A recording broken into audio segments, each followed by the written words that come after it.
Imagine getting so much done in so little time it feels illegal, and use up the freed up time on whatever you want. That's totally possible and very likely with the two-step approach and core ideas I'm going to show you in this video.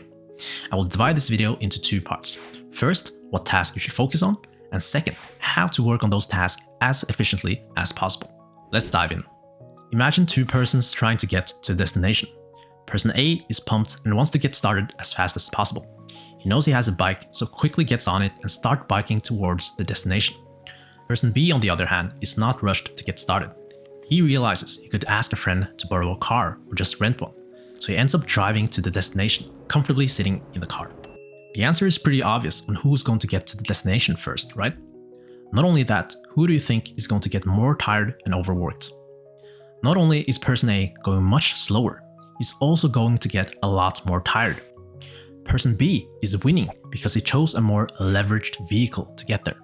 In this context, leverage means more distance per minute. And this highlights the exact same difference between an effective entrepreneur and an ineffective and overworked entrepreneur.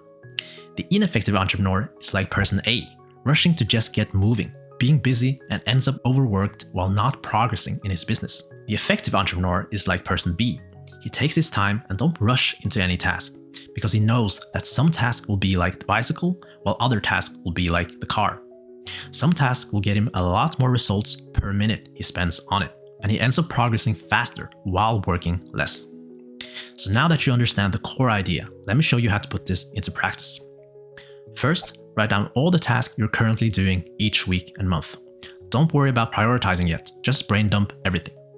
Second, categorize each of these tasks into low, mid, and high leverage tasks. You can think of the high leverage task as the car, mid leverage task as the bicycle, and low leverage as walking. Once you finish that, ask yourself these questions. How can I spend more time on high leverage tasks? And how can I spend less time on mid and low leverage tasks? These questions will get your mind running. Okay, now that you know what tasks you should commit to, let me show you how to execute those tasks as efficiently as possible. Let's continue with our car example. Now imagine both choose to drive the car. But person A hates driving. He's bad at it, his heart races every time he's behind the wheel, and he dreads every trip. Person B, on the other hand, loves to drive.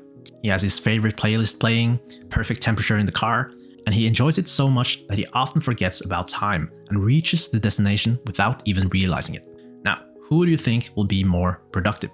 At first, person A might be able to keep up with person B. But what if they have to make that drive every day for years? Who do you think is going to stick with it and be consistent? That's the power of enjoying the process. When you enjoy the task, you can't help but to be more productive. You get into flow, you're more creative and consistent, and the energy you gain from the task spills over into everything else you do.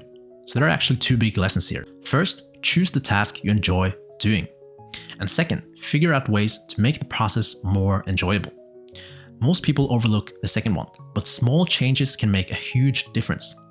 Ask yourself, if this was fun or enjoyable, how would it look like? How can I make this more fun and enjoyable? These are questions you have to ask and answer yourself, but a few examples could be making your work environment more pleasant to work in, whether that's cleaning up your space, hanging up some motivational pictures, putting on some good music, or working with your team or in co-working spaces, etc. Sometimes all it takes is one tweak to turn a task you hate into something you actually don't mind doing. But what if you tried everything and the task still sucks? Let me show you what to do then. We'll continue with our car example. What if you really hate driving? What most entrepreneurs end up doing is to force themselves to keep driving, hate every second of it, and eventually burn out or quit. Can you guess what the smarter move is here? The smarter move here is to get someone else to drive. When you do this, not only do you not need to drive, the person driving is probably way better than you at driving. And while they're driving, you can work on something else simultaneously. This is the power of delegation, and it's where high-level entrepreneurs separate themselves from low-level entrepreneurs. They don't waste time and energy on tasks that drain them. They find someone else who's good at it and move on to other tasks that they are good at and love doing. And while someone else handles task A, they're simultaneously making progress on task B. The increase in productivity here is night and day.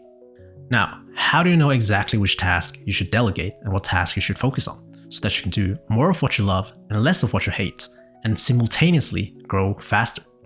Well, you need to use something I call the task matrix, and I show you exactly that in this video over here.